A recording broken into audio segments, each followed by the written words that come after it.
जर आपण जागे झालो नाही तर आपल्या पुढच्या पिढीचा नायनाट आपण बघायची वेळ आपल्यावर येणार आहे। म्हणून की समाजामध्ये आपण सर्व तिच्यावरती आभाळ कोसळलेलं आहे।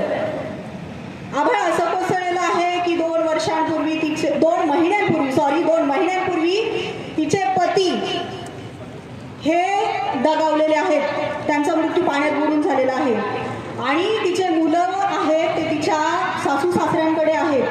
तिला वडिलांचा आधार आहे, वडीलही त्यांचं काही 2024 मध्ये जळीत झालं होतं, त्याच्यामुळे तेही निराधार म्हणूनच जगत आहेत, रोजीरोटी कमवून फक्त त्यांचा उदरनिर्वाह करत आहेत। त्याच्यात माझ्या मुलीवरती एवढा अन्याय झालाय, याच्यासाठी मी दाद कुठे मागायला जायची? पोलीस स्टेशनला गेलं की मला धमक्या भेटतात। समाजातल्या ज्या प्रतिष्ठित स्वतःला म्हणून घेतात अशा लोकांकडून एखाद्या महिलेला इज्जतीसाठी भीक मागावी लागते आणि ते ज्यांनी गुन्हा केलाय त्यांना पाठीमागे घालतात। त्याच्यासाठी मला त्या लोकांची कीव येते की स्वतःला हिंदू म्हणून घेता तुम्हाला लाज वाटली पाहिजे या गोष्टीची की तुम्ही स्वतःला हिंदू म्हणून घेताय। खरं तर ज्या वेळेस तिच्यावर तो अत्याचार घडला, ज्या वेळेस तिच्यावर बलात्कार करण्यात आला, त्यावेळेस तिला म्हणण्यात आलं की जर तू सांगितलं तर तुला मारून टाकू। त्याच्याही वरची एक गोष्ट, तुझी लायकी एवढीच आहे, हे घे 500 रुपये। एखाद्या बहिणीची लायकी, एखाद्या बहिणीची किंमत ठरवणारे भाडकाव तुम्ही कोण बाणगुळांनो?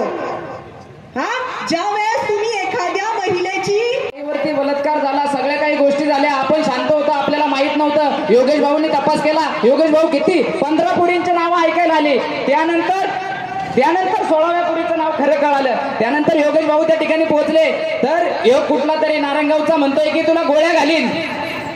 साहेब विनंती आहे, प्रशासनाला विनंती आहे, आम्ही शांत आहेत। तो म्हणतोय ना गोळ्या घालीन, आम्ही आदिवासी आहेत। एक सांगतो, गोळीचा नंबर वरून आरोपी कळतोय। आज शांत आहे, उद्या शांत बसणार नाही। जर पाठीला पाठ लावून जर गलून हातात घेतले ना तर कोणता खडा कोणत्या नंबरचा आहे हे कळून देणार नाही। विजय असो। आणि कार्यकर्ते 31 दिवसापूर्वी या आदिवासी महिलेवर खऱ्या अर्थानं जो अत्याचार झाला, तो जो अत्याचार हा परप्रांतीय माणसाकडून झाला आणि आम्ही सातत्याने सांगत असतो, सातत्याने विरोध करत असतो की हे जे परप्रांतीय आहे यांना आपण आवरलं पाहिजे, कारण ते या ठिकाणी कामाच्या माध्यमातून आपल्याकडे येत असताना मात्र आता घरापर्यंत ते पोहोचलेले आहेत। आणि म्हणून खऱ्या अर्थानं मी पाठीमागचा जो आक्रोश मोर्चा झाला होता त्यावेळेस सुद्धा सांगितलं होतं की आपण या ठिकाणी ग्रामपंचायत असेल, तलाठी कार्यालय असेल, या कार्यालयामधून आपण त्यांना रहिवासी दाखली देतो, त्याचप्रमाणे अलीकडच्या कालखंडामध्ये अगदी रेशन कार्ड सुद्धा त्यांना प्राप्त झालेली आहे। आणि म्हणून हे थांबवणं अतिशय गरजेचं आहे। ग्रामपंचायत असेल, तलाठी कार्यालय असेल, त्या ठिकाणी रहिवासी दाखले दिले जातात, रेशन कार्ड दिले जातात, त्यानंतर ते मतदान कार्ड सुद्धा ते तयार करून घेतात, आधार कार्ड तयार करून घेतात। आणि म्हणून खरं तर आपण सावध झालं पाहिजे, कारण हे केल्याशिवाय ते वटणीवर येणार नाही। आणि तो जो प्रकार झाला अतिशय निंदनीय आहे। खऱ्या अर्थानं मला 2च मिनिटं बोलायला सांगितलेले आहेत आणि म्हणून आपण या परप्रांतीयांपासून सावध राहिलं पाहिजे। आपल्या सागर डोकेंनी सांगितलं की हा केवळ त्या महिलेवर झालेला अत्याचार नाही, उद्या आपल्या आया बहिणी आहेत, यांची सुरक्षितता अतिशय महत्त्वाची आहे। आणि म्हणून त्या ठिकाणी योगेश भाऊ असतील, मारुती भाऊ मेंगाळ असतील, अनेक वक्ते या ठिकाणी बोलणार, आम्ही अधिकचा वेळ न घेता थांबतो। जय हिंद, जय महाराष्ट्र। या ठिकाणी जय श्रीराम, जय आदिवासी। या ठिकाणी आपले सम्राट मारुतीराव मेंगाळ साहेब आणि योगेश सूर्यवंशी साहेब यांचं या ठिकाणी आगमन झालेलं आहे। आजूबाजूला जी मंडळी उभी आहेत, आपण आता विनंती आपणा सर्वांना, आपण सर्वांनी पुढे यायचे, पुढे या चला।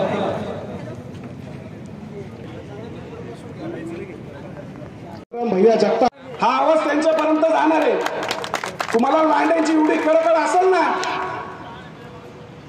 तर त्यांचं घ्या केळं, हातामध्ये घ्या. इथं आलेले बाद झाले, एवढे तोडायला काफीर.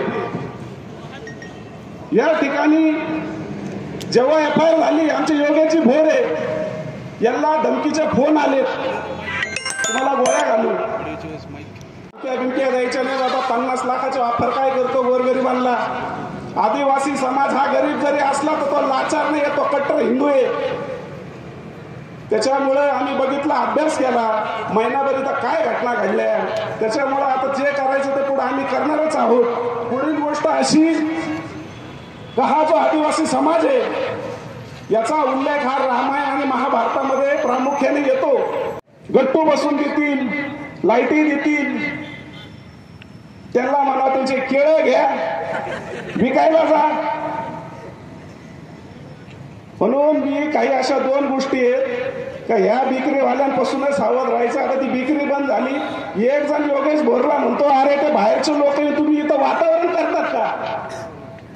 मग योगेश भोर म्हणले, बिक्रीवाला का तुझ्या याचा नवरा आहे का. आम्ही बाहेरचं, मग बिक्रीवाला कोण आहे. हा बिक्रीवाला इथं येऊन 14 बेकऱ्या टाकतो, आपल्या इथं जीवावर. स्वागत आपलं सर्वांचं या ठिकाणी करतो. खरं तर मित्रांनो, 10-12 दिवसापूर्वी ही घटना घडली. ज्या महिला भगिनीवर सामूहिक अत्याचार झाला ती आपल्या आदिवासी समाजाची ती महिला भगिनी आहे. परंतु आपण अभिनंदन या गोष्टीचं केलं पाहिजे की आपली आदिवासी समाजाची भगिनी असताना देखील सुद्धा हिंदू समाजाला हिंदू विचाराला मानणारे लोक, हिंदू बांधव आपले सर्वजण एकत्र आले आणि त्यांनी सांगितलं की आम्हाला आपल्या बहिणीला न्याय द्यायचा आहे, हा मोर्चा आपल्याला या ठिकाणी आयोजित करायचा आहे. म्हणून आपण देखील सुद्धा मोठ्या संख्येने आलं पाहिजे अशी भूमिका खरं तर हिंदुत्ववादी संघटनांनी या ठिकाणी घेतली. आजचा मोर्चा ह्या गारगावमध्ये आपण सर्वजण करतोय. मी आपल्या सर्वांना विनंती करतो, खरं तर ज्यांच्या पुढाकारातून हा मोर्चा या ठिकाणी यशस्वी झाला त्यांचं सर्वांनी टाळ्या वाजून आपण सर्वांनी या ठिकाणी स्वागत करावं. मित्रांनो, खरं तर घटना अत्यंत दुःखदायक आणि अत्यंत गंभीर आणि आपल्या सर्वांना संताप वाटेल अशा प्रकारची ही घटना घडलेली आहे. खरं तर हा पठार भाग संग्राम भैया जगताप साहेब आपल्याला सांगायला आम्हाला या ठिकाणी आनंद वाटेल की हा संगमनेर तालुका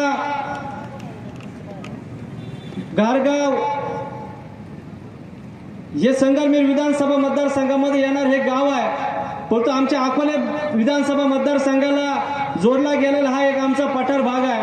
आणि या पठार भागामध्ये जसं आमच्या तालुक्यामध्ये आमच्या घराघरामध्ये नेटवर्क आहे तसे ह्या भागामध्ये देखील सुद्धा एक चांगल्या प्रकारचं नेटवर्क या भागामध्ये आम्ही सार्वजनिक जीवनामध्ये काम करत असताना या ठिकाणी उभं केलेलं आहे.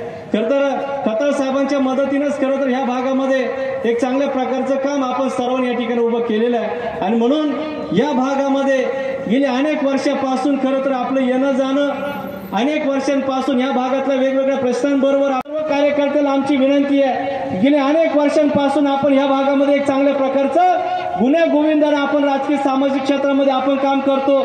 जिथं आम्हाला गरज पडेल तिथं तुम्ही मदत केलेली आहे, जिथं तुम्हाला गरज पडेल तिथं आमच्यासारख्याने मदत करून अनेक ग्रामपंचायतींमध्ये तुम्हाला सरपंच पदापर्यंत आम्ही संधी दिलेली आहे. परंतु अशा प्रकारचं कृत्य जर आपल्या समाजातला कोणी मुस्लिम बांधव जर करणार असेल तर ते कदापि आम्ही सहन करणार नाही हे सांगण्यासाठी आम्ही या मोर्चामध्ये या ठिकाणी आलेलो आहे. आपली संख्या इथं कमी असताना देखील सुद्धा आम्ही तुम्हाला सामावून घेतलंय. तुमचे व्यापार तुमच्या बाकीच्या गोष्टीनं वाढता आम्ही सर्वजण सहकार्य करतोय. परंतु चुकून जर अशा पद्धतीने जर काही घटना जर तुमच्याकडून जर घडत जर राहत असल्या ते घडत जर राहिल्या तर आम्हाला माफ करा, आम्ही तुम्हाला पाठीशी घालणार नाही. ज्याच्या पण अशा प्रकारचं कृत्य घडतंय तो आरोपी असतो, तो कोणाचा आहे ते आम्हाला कोणत्या प्रकारचं देणं घेणं नाही. परंतु भविष्यात अशा प्रकारचे जर घटना जर घडत राहिल्या तर हिंदू समाज संघटना हिंदू विचाराचे लोक बाजूला राहतील. आतापर्यंत महाराष्ट्रामध्ये देशामध्ये हिंदू मुस्लिम वाद या राज्याने या देशाने अनेक वेळा पाहिलाय. परंतु मुस्लिम समाजाच्या लोकांना मुस्लिम समाजाच्या नेत्यांना मला ह्या निमित्त एक विनंतीने आवाहन करायचंय की या महाराष्ट्रामध्ये आदिवासी विरुद्ध मुस्लिम हा वाद मुस्लिम समाजाला परवडणार नाही हे मी तुम्हाला या ठिकाणी ठणकावून या ठिकाणी सांगण्यासाठी आम्ही सर्वजण या ठिकाणी आलेलो आहे. त्याचं कारण आमची लोक गरीब आहे, भोळी भाबडी आहे, एखादी गोष्ट जितकी सहन होईल तितकी करतील. परंतु जेव्हा अति होईल तेव्हा मात्र उत्तर द्यायला ही लोक मागं पुढे पाहणार नाही. पोलीस प्रशासन केसेस 12 भानगडी ह्या नंतरच्या गोष्टी राहतील. तुमचा निकाल पहिला आम्ही लावू, मग पोलीस स्टेशनला जाऊ का असं असं घडलं त्याची दखल घ्या. आणि म्हणून या भागामध्ये ज्या भागामध्ये आपल्या विचाराचे मुस्लिम समाजाचे काही लोक आहे, भैया मी तुम्हाला या ठिकाणी सांगतो, खताळ साहेब तुम्हाला देखील सुद्धा मी या निमित्ताने सांगतो, ह्या पठार भागामध्ये बहुतांश अशा काही ग्रामपंचायती आहे का त्या ग्रामपंचायतीमध्ये मुस्लिम समाजाच्या काही लोकांना आपण सरपंच केलेलं आहे. आणि म्हणून अशा प्रकारच्या जर घटना या निमित्ताने जर घडत जरा असल्या तर उद्या आम्हाला देखील सुद्धा विचार करून तुमच्याशी सगळ्याशी राहावं लागेल. शिस्तीत राहायला सांगा, शिस्तीत काम करा. जर वाकडं पाऊल जर टाकायचा प्रयत्न जर केला तर तुमचं पाऊल काढण्याचं काम प्रथमतः आदिवासी समाज करेल. परत सांगतो, एक वेळेस तुम्हाला हिंदूंशी पंगा घेतलेला तुम्हाला परवडेल, परंतु आदिवासी बांधवांवर तुम्ही पंगा घेऊ नका. रात्रीचं घुसून तुम्हाला घराघरांमध्ये शोधून काढतील इतकी मोठी ताकद या पठार भागामध्ये आमच्या आदिवासी बांधवांच्या ठिकाणी आहे.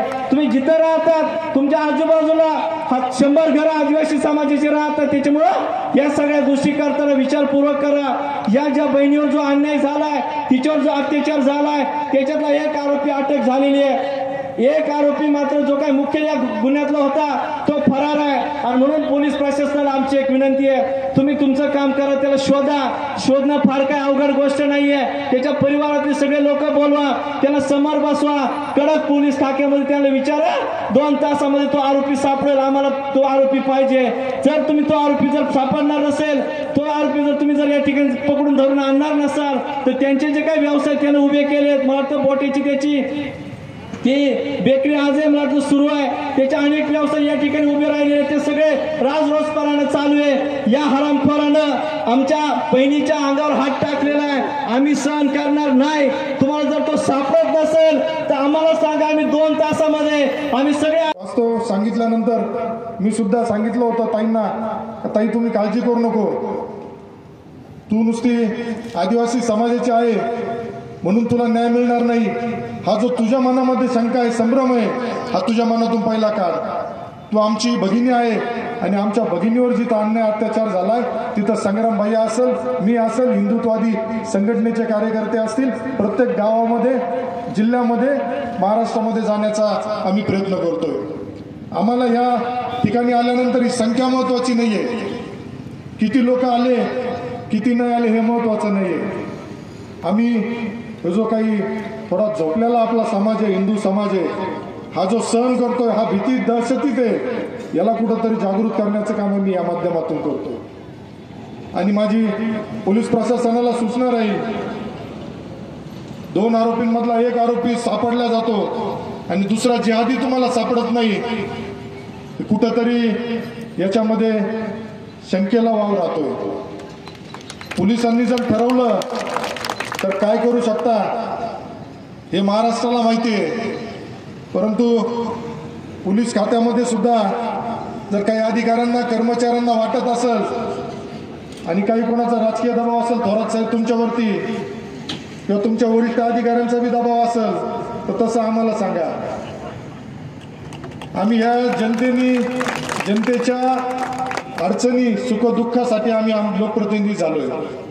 आणि जर काही खुमखुमी असेल कोणाला, त्यांच्यापर्यंत निरोप जाईल, बरोबर खुमखुमी वापरतोय, त्यांची खुमखुमी काढायला मी बी पक्का आहे.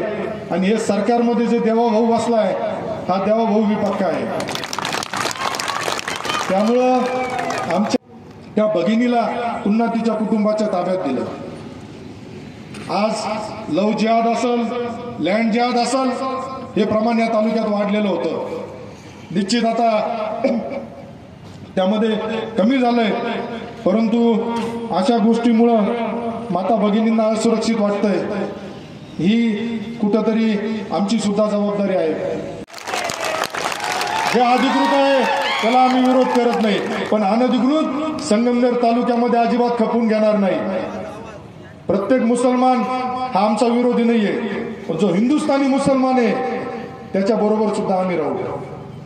परंतु त्यांनी सुद्धा भान ठेवलं पाहिजे, हिंदुस्थानमध्ये राहताना हिंदूंवरती हात टाकायचा प्रकार करून चालणार नाही, हिंदूंना त्रास देण्याचा प्रकार तुमचा आम्ही सहन करणार नाही.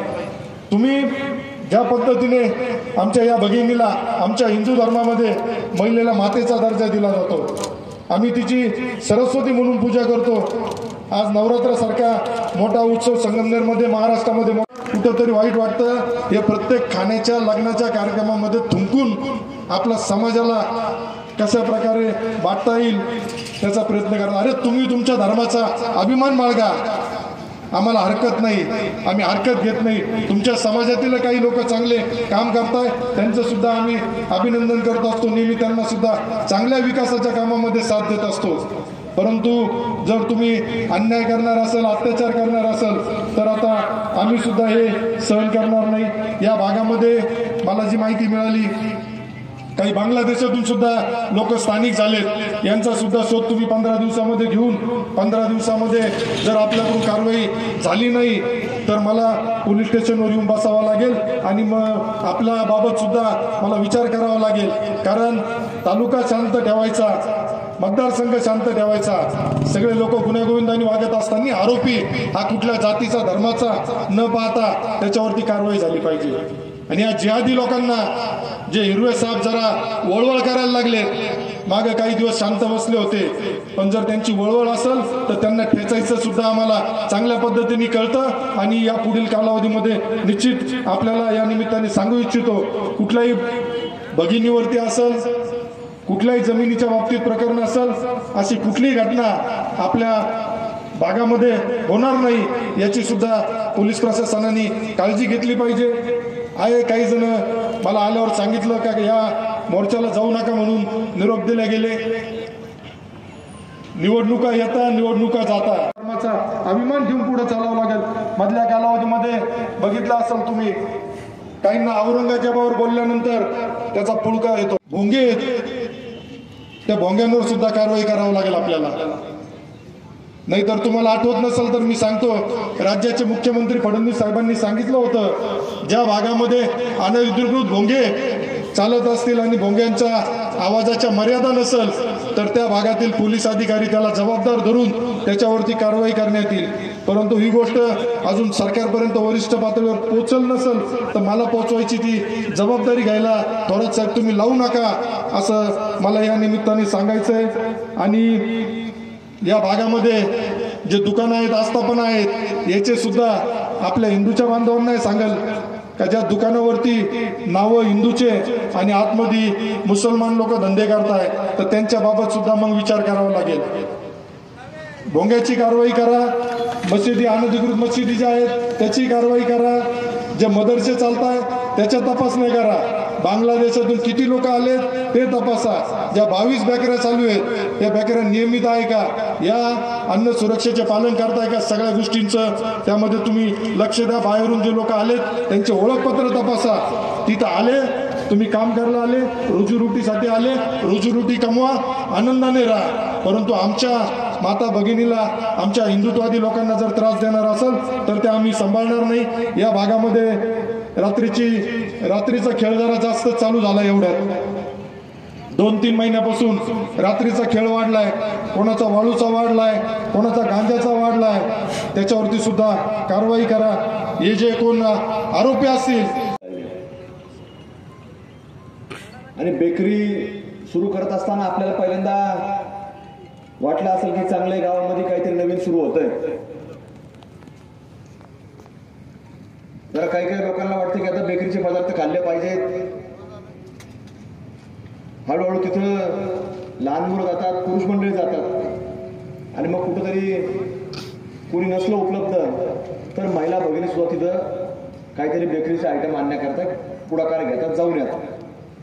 मानवळी लोकांचा प्रयत्न असतो की मग त्या महिलेला सांगायचं की कुठंतरी तुमचा नंबर द्या, आणि आम्ही दर आठवड्यामध्ये आमच्या वारी आमचं बनवतो, तर तुम्हाला आम्ही फोन करतो, संपर्क करतो, आणि मग तुम्ही त्या दिवशी येऊन बनवलेला जो माल असतो तो ताजा तुम्हाला खायला भेटेल. अशा प्रकारचे देखील काही ठिकाणी आपल्याला घटना त्या ऐकायला मिळतात, अनुभवायला मिळतात. आणि हे प्रकार आज जरी तुमच्याकडे नवीन असला तर बऱ्याच जिल्ह्यांमध्ये, महाराष्ट्रामध्ये आणि महाराष्ट्राच्या बाहेर देखील हा जुना प्रकार आहे, हा प्रयत्न असतो. आणि तशाच प्रकारचा प्रयत्न हळूहळू आपल्याकडे देखील आज सुरू झालेला पाहायला मिळाला.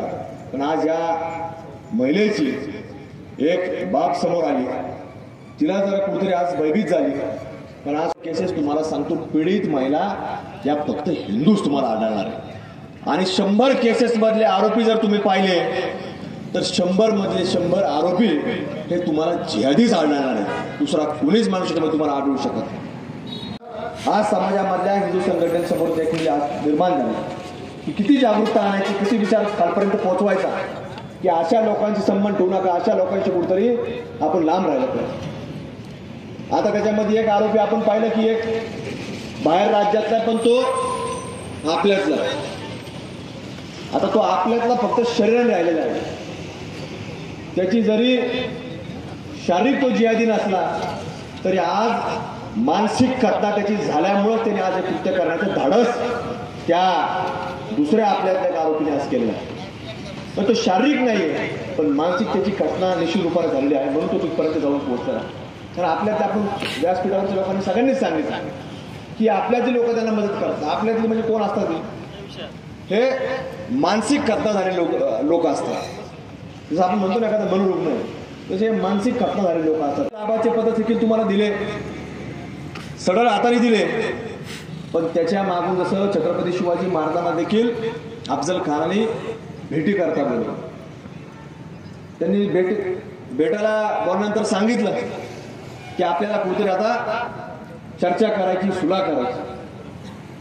पण छत्रपती शिवाजी महाराजांना माहिती होतं की हे लोक खटके आहेत. आपणही चर्चेला चाललोय, पण आपणही नेते जाता कामा नये. आपल्याला देखील सावधगिरी बाळगली पाहिजे.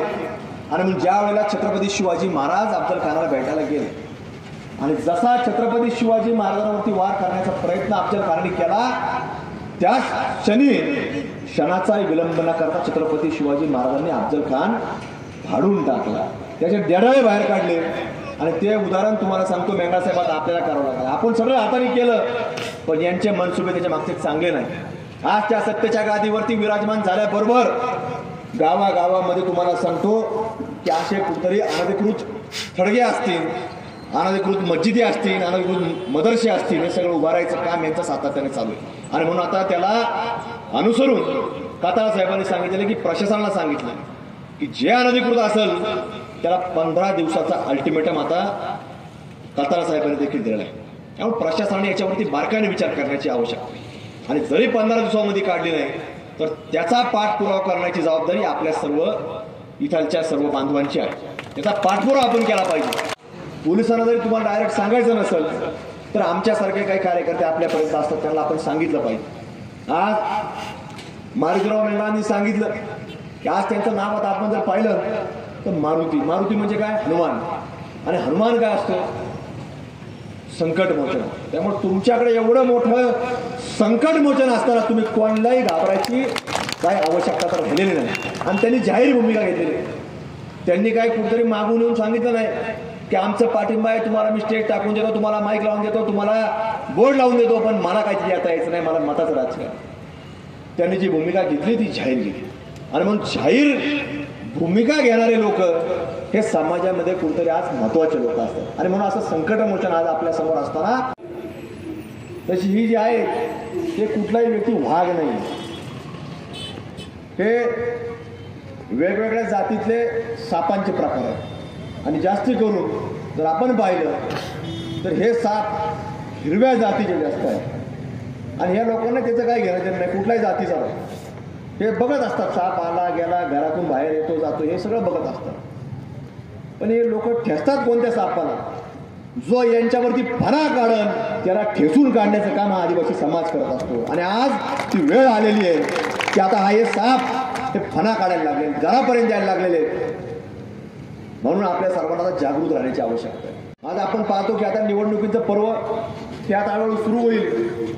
नगरपालिकेच्या निवडणुका असतील, जिल्हा परिषद पंचायत समिती असतील, हे जरी राजकीय व्यासपीठ नसलं तर या सगळ्या बाबींचा विचार आपल्याला करावा लागतो. आज जसं तुम्ही मारुतीराव आपण भूमिका घेतली की आपण त्या पदापर्यंत काही लोक बसवले, ते तुम्हीच एकट्याने बसवले असं नाही, सगळ्यांकडून ते घडतं, चुकून घडून जातं. कारण एवढी विश्वासार्हता ते आपल्यापर्यंत निर्माण करतात की आपण त्याच्यामध्ये आपल्याला वाटतं की हे सगळे आपले लोक आहेत, हे कुठेही चुकीचं काम करणार नाही. आणि एखादी अशी घटना घडतील आपल्याला वाटतं चुकून घडली असेल. हे एकदा नाही 10 नाही, मला वाटतं तुम्हाला सांगतो 50-100 वेळा आपल्या वाटतं चुकून घडलेलं. आणि तुमच्यासारख्या भूमिका हे शेकडो लोकांनी महाराष्ट्रभर केल्या, आमच्यासारख्या लोकांनी केल्या. पण हळूहळू जाणवायला लागला तर किती दिवस चालणार.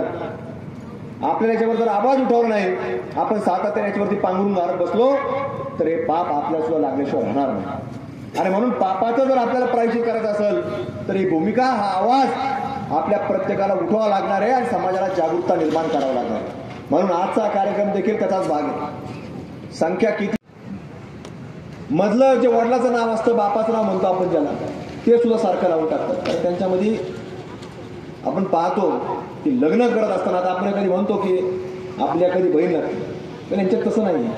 ते बहिणीवर सुद्धा लग्न केलेलं आपल्याला अनेक ठिकाणी आपल्याला पाहायला मिळतं. पण हे काही इथंच घडत आहे अशातला भाग नाही, ते सर्रास सगळ्या ठिकाणी आपल्याला चालू असताना पाहिलं नाही.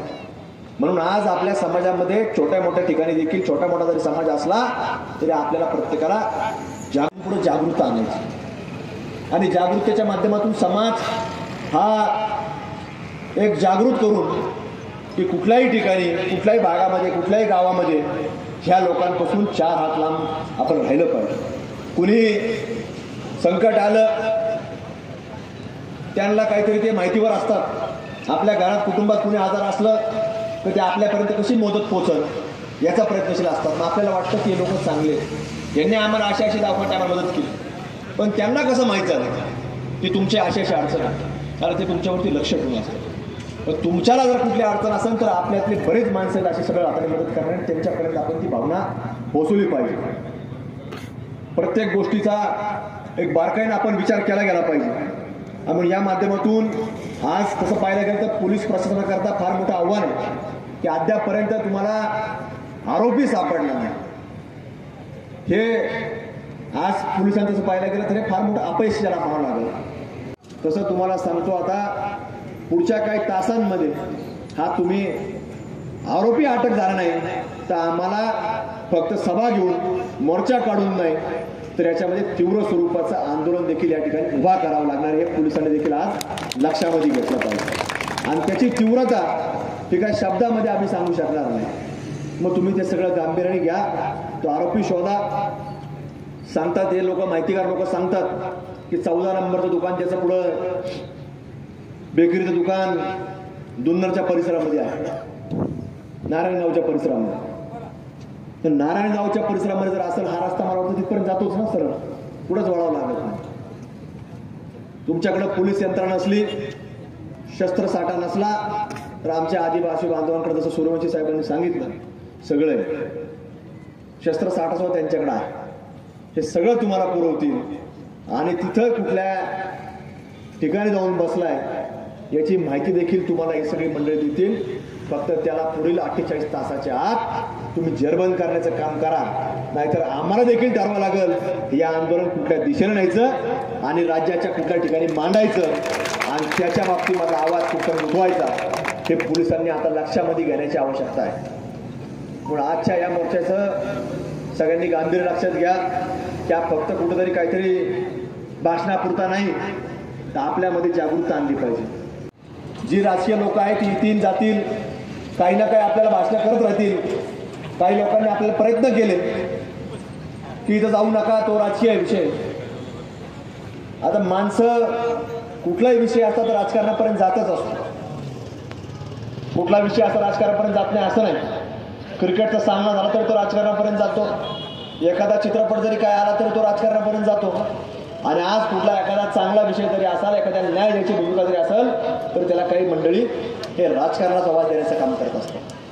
पण त्याच्या मागचं जे लोक सांगतात की जाऊ नका, हा त्यांचा उद्देश असतो की या सगळ्या माध्यमातून आपला मतदार जागृत होऊ नये, आपला मतदार हा हिंदूंच्या बाजूने जाऊ नये अशीच काही लोकांना भीती असते. म्हणून आज हे लोक आपल्यामध्ये काहीतरी विष काढण्याचं काम करतात. आणि महाराष्ट्रामध्ये देशामध्ये असेच जातीय तणाव निर्माण करून आपल्यामध्ये कुठेतरी मतांतर झालं पाहिजे आणि त्याच्यातनं काही वेगळे विचाराची लोक आज या सत्तेच्या राजकारणामध्ये आले पाहिजे, असा एक प्रयत्न आज आपल्यातले काही लोक करतात.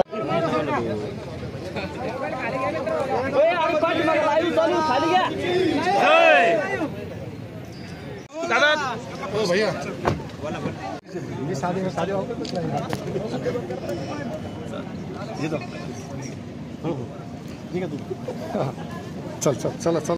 निपक्ष, रोखठोक तसेच सामाजिक, आर्थिक, राजकीय, शैक्षणिक, धार्मिक ह्या रोखठोक बातम्यांचा आढावा घेण्यासाठी आपल्या MH ऑनलाईनला नक्की सबस्क्राईब करा. धन्यवाद.